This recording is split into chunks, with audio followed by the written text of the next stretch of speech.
Hello বন্ধুরা, আসসালামু আলাইকুম। আজকে আপনাদের মাঝে নতুন একটা ব্লগ ভিডিও শেয়ার করব। ভিডিওটা হলো আপনারা কিন্তু দেখতেই পাচ্ছেন, আমি এখন ইঞ্জিল স্টার দিছি বরিশাল বিভাগ মগো বাউফল থানা পটুয়াখালী জেলা তেতুলিয়া নদীতে কিভাবে মাছ ধরি সেটাই দেখাবো আজকে আপনাদেরকে। আমরা তেতুলিয়া নদী দিয়ে যখন চলে টলার দেখতে লাগে অনেক ভালো, তাই তো ভিডিও করতে চলে আসলাম আমি এই সেম মিডিয়া সানাউল্লাহ। আজকের ব্লগ ভিডিওটা বলবো আমি সন্ধ্যে সন্ধ্যে আমার প্রিয় ভাই ও বোনেরা বরিশাল বিভাগের আছেন যত ভালোবাসার মানুষগুলো, অবশ্যই ভিডিওটা দেখার পর মিস করবেন এই তেতুলিয়া নদীটা। ফিলিস্তিন ফিলিস্তিন ফিলিস্তিন ফিলিস্তিনকে ভালোবাসি আমরা বাংলাদেশিরা, তাই তো ফিলিস্তিনকে ভালোবেসে বাংলাদেশের সকল টলারে থাকে ফিলিস্তিনের পতাকা। তো এখন দেখামু আমরা কিভাবে জাল পাতমু আর তেতুলিয়া নদী থেকে বড় বড় ইলিশ মাছ ধরে উড়ামু।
আলহামদুলিল্লাহ, আল্লাহ ফাকের নাম নিয়ে আপনাদের দোয়া নিয়ে এখন আমরা জাল টান ধরলাম, দেখি আল্লাহ কপালে কি লেখছে।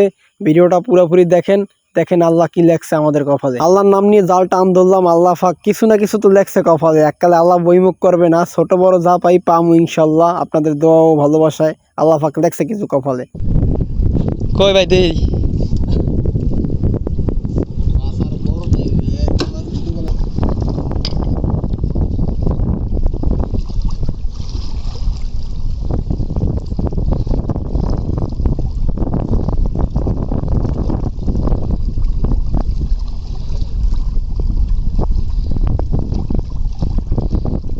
আলহামদুলিল্লাহ আলহামদুলিল্লাহ, ইলিশ মাছ কিন্তু আইয়ে পড়ছে ভাই, ছোট হোক বড় হোক ইলিশ মাছ কিন্তু আইয়ে পড়ছে। কইছিলাম আমরা ইলিশ মাছ দেখামু, তেতুলিয়া নদীর ইলিশ মাছ দেয় না। ইলিশ মাছ ভাই ছোট হইলো, কিন্তু তেতুলিয়া নদীর ইলিশ মাছের যে স্বাদ ভাই, পান্তা বাদ দিয়ে যদি বাইরে ইলিশ মাছ খান এক্সের স্বাদ ভাই, এক্সের স্বাদ। আজ দেখছেন ছোট ছোট ইলিশ মাছের বাচ্চা ওটা দেখছেন ডালির কুল দিয়ে টাইনে ফেরাই উঠে, এই এরকম জাটকি মাছ বলছেন ভাই, দেন লেজ ধরে টাইনে উড়েছি, এই এরকম ইলিশ মাছ বলছেন ভাই, এক কিন্তু স্বাদ বলছেন, ছোট হইলো বলছেন তেতুলিয়া নদীর ইলিশ মাছ তো এক্সের স্বাদ ভাই। যারা খান নাই বলছেন চলে যাইবেন, বলছেন কমেন্ট করবেন।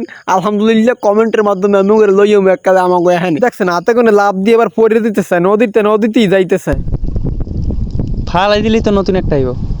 এটা কি মাছ? পোয়া মাছ? সুররা কি বাজলো মোবাইলে? লাল সুর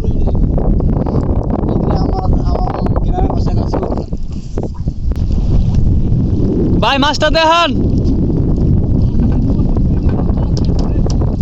আল্লাহ গেল।